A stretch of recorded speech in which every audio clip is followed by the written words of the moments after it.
Hi friends, welcome back to Kaveri Kannada vlogs. Okay friends, ಸಿದ್ದರ ಬೆಟ್ಟದಲ್ಲಿದ್ದೀವಿ. Already ಈ ವಿಡಿಯೋನ ನಾನು ನಿಮ್ಮ ಜೊತೆ ಶೇರ್ ಮಾಡಿದ್ದೀನಿ, ನೀವು ನೋಡಿರ್ಬೋದು. ನೆಕ್ಸ್ಟ್ ಈ ವಿಡಿಯೋನ ನಾನು ಇಲ್ಲಿ ಕಂಟಿನ್ಯೂ ಮಾಡ್ತಾ ಇದ್ದೀನಿ. ಇಲ್ಲಿಂದ ನಾವು ಗೊರವನಹಳ್ಳಿ ಮಹಾಲಕ್ಷ್ಮಿ ಟೆಂಪಲ್ಗೆ ಹೋಗ್ತಾ ಇದ್ದೀವಿ.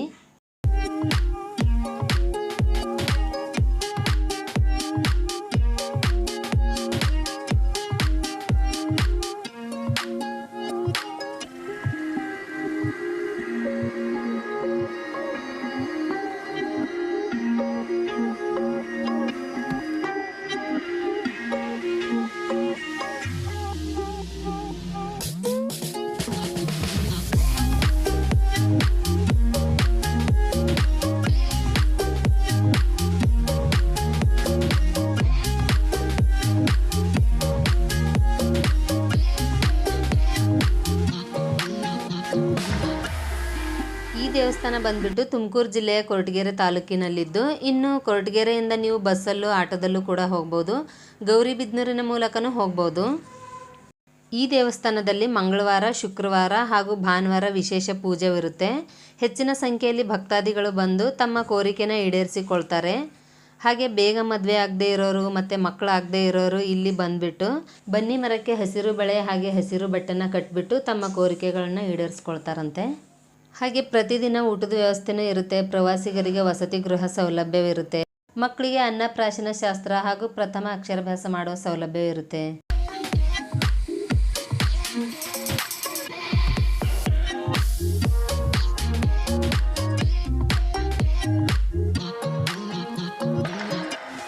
ಫ್ರೆಂಡ್ಸ್, ಈ ಕಲ್ ಮೇಲೆ 1 ರೂಪಾಯಿ ಕಾಯಿನ್ ಇಟ್ಬಿಟ್ಟು ಈ ರೀತಿ ಕೈ ಹಿಡ್ಕೊಂಡ್ರೆ ನಮ್ಮ ಮನಸ್ಸಲ್ಲಿ ಅಂದ್ಕೊಂಡಿರೋ ಕೆಲಸ ಆಗೋದಾದರೆ ಬೆರಳಿಗೆ ಬೆರಳು ಟಚ್ ಆಗುತ್ತಂತೆ, ಇಲ್ಲಾಂದರೆ ಇಲ್ವಂತೆ. ಅಲ್ಲಿನ ನಂಬಿಕೆ ಇದೆ.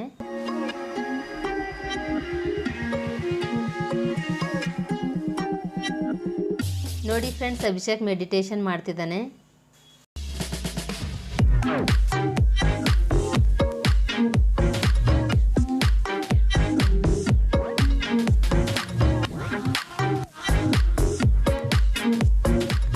ದೇವಸ್ಥಾನ ನೋಡಿಬಿಟ್ಟು ಕೆರೆ ಕಡೆ ಹೊರಟಿದ್ದೀವಿ. ಈ ದೇವಸ್ಥಾನ ನೋಡಿಬಿಟ್ಟು ನಾವು ತಿರ್ಗಾ ಅಕ್ಕ ಮನೆಗೆ ಬಂದ್ವಿ, ಮಧುಗಿರಿಗೆ. ಫ್ರೆಂಡ್ಸ್, ನಾವು ನೆಕ್ಸ್ಟ್ ಡೇ ಲೇಪಾಕ್ಷಿಯ ವೀರಭದ್ರ ದೇವಾಲಯ ನೋಡೋದಕ್ಕೆ ರೆಡಿಯಾಗಿ ಹೋಗ್ತಾ ಇದ್ದೀವಿ. ಇದು ಬಂದ್ಬಿಟ್ಟು ನಮ್ಮ ನೆರೆ ರಾಜ್ಯವಾದ ಆಂಧ್ರ ಪ್ರದೇಶದ ಅನಂತಪುರ ಜಿಲ್ಲೆಯಲ್ಲಿದೆ. ಅನಂತಪುರದಿಂದ 16 ಕಿಲೋಮೀಟರ್ ದೂರದಲ್ಲಿದೆ.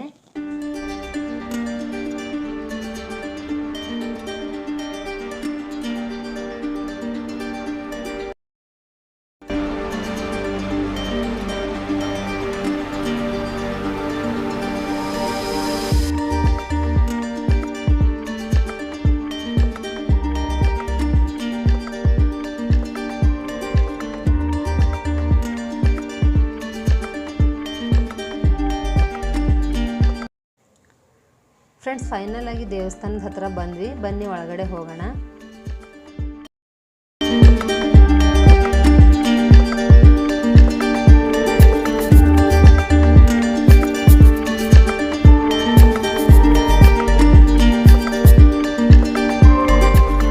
ಫ್ರೆಂಡ್ಸ್, ದಾರಿಲಿ ಬರಬೇಕಾದ್ರೆ ನಾನು ಓಲೆ ಬಿದ್ದೋಗ್ಬಿಟ್ಟಿತ್ತು. ಅದಕ್ಕೋಸ್ಕರ ನಾವಿಲ್ಲಿ ಓಲೆ ತಗೋತಾ ಇದ್ದೀವಿ.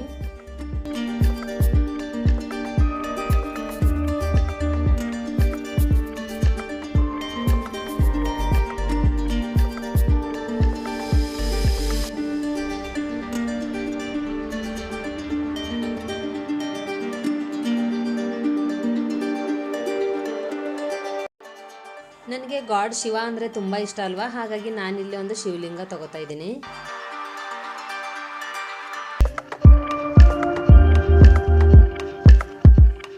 ಫ್ರೆಂಡ್ಸ್, ಈ ಟೆಂಪಲ್ ಬಂದ್ಬಿಟ್ಟು 16ನೇ ಶತಮಾನದಲ್ಲಿ ನಿರ್ಮಿತವಾದ ಪ್ರಾಚೀನ ದೇವಾಲಯ. ವಿಜಯನಗರ ಸಾಮ್ರಾಜ್ಯದ ಕಾಲದಲ್ಲಿ ಸ್ಥಾಪಿಸಲ್ಪಟ್ಟ ದೇವಾಲಯವಾಗಿದೆ. ಹಾಗೆ ಭಾರತದ ಅತ್ಯಂತ ಪ್ರವಾಸಿಗರು ಇಲ್ಲಿಗೆ ಬರುತ್ತಾರೆ. ಅದರಲ್ಲೂ ಶಿವರಾತ್ರಿ ಟೈಮಲ್ಲಂತೂ ಹೆಚ್ಚಿನ ಸಂಖ್ಯೆಯಲ್ಲಿ ಭಕ್ತಾದಿಗಳು ಬಂದು ದರ್ಶನ ಮಾಡ್ಕೊಂಡು ಹೋಗ್ತಾರೆ. ಈ ದೇವಸ್ಥಾನದಲ್ಲಿ ವೀರಭದ್ರ ಸ್ವಾಮಿ ದೇವರಲ್ಲದೆ 5 ಶಿವಲಿಂಗಗಳು, ಪಾರ್ವತಿ ದೇವಿ, ವಿಷ್ಣು, ಗಣೇಶ, ಭದ್ರಕಾಳಿ ದೇವರುಗಳಿದ್ದಾರೆ. ಫ್ರೆಂಡ್ಸ್, ಆಗಿನ ಕಾಲದಲ್ಲಿ ರಂಬೆಯರು ನೃತ್ಯ ಮಾಡುವ ಮಂಟಪ ಕೂಡ ಇದೆ ಇಲ್ಲಿ.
ಫ್ರೆಂಡ್ಸ್, ಇಲ್ಲಿಂದ ಕಾಣಿಸ್ತಿರೋದು ರಾಮಾಯಣದಲ್ಲಿ ಬರುವ ಜಟಾಯು ಪಕ್ಷಿಯ ಸ್ಟ್ಯಾಚು.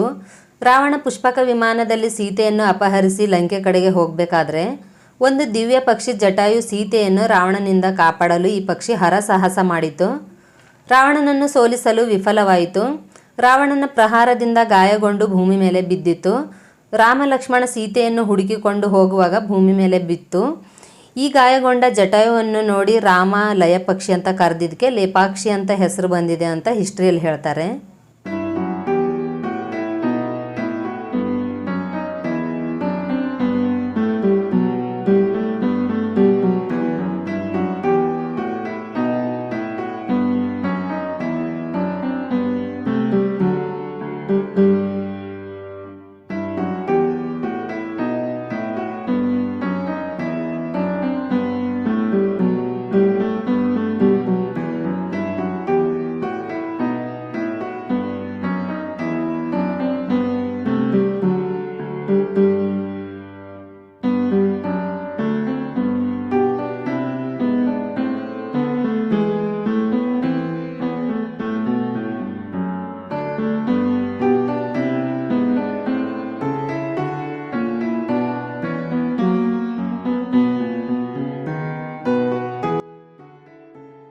ಇದು ಲೇಪಾಕ್ಷಿ ದೇವಾಲಯದ ಹತ್ತಿರದಲ್ಲಿರುವ ನಂದಿ ವಿಗ್ರಹವಿದು.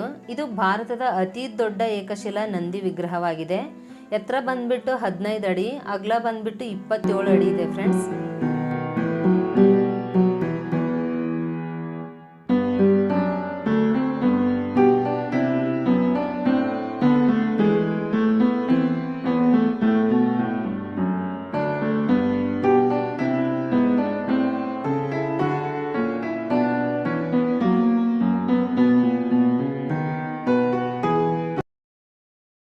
ಫ್ರೆಂಡ್ಸ್, ಲೇಪಾಕ್ಷಿ ದೇವಸ್ಥಾನ ನೋಡಿಬಿಟ್ಟು ಹಾಗೆ ವಿದುರಾಶ್ವಥ ದೇವಸ್ಥಾನ ನೋಡೋದಕ್ಕೆ ಬಂದಿದ್ದೀವಿ.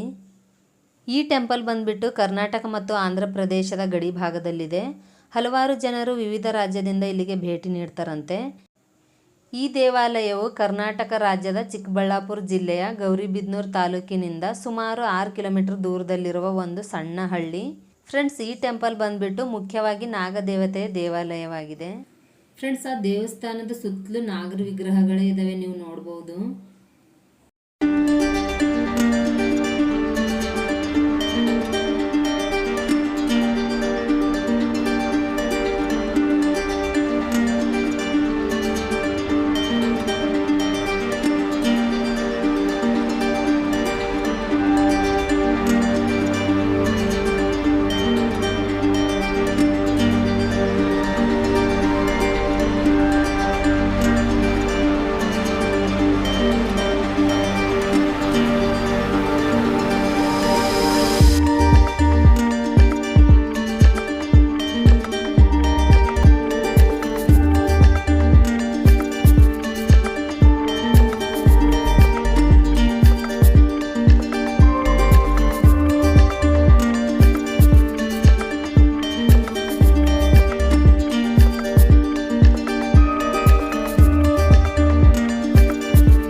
ಫ್ರೆಂಡ್ಸ್, ಈ ಟೆಂಪಲ್ ನೋಡಿಬಿಟ್ಟು ನಾವು ಮನೆಗೆ ಹೋಗೋಷ್ಟರಲ್ಲೇ ಫುಲ್ ಕತ್ಲೆ ಆಗಿಬಿಟ್ಟಿತ್ತು.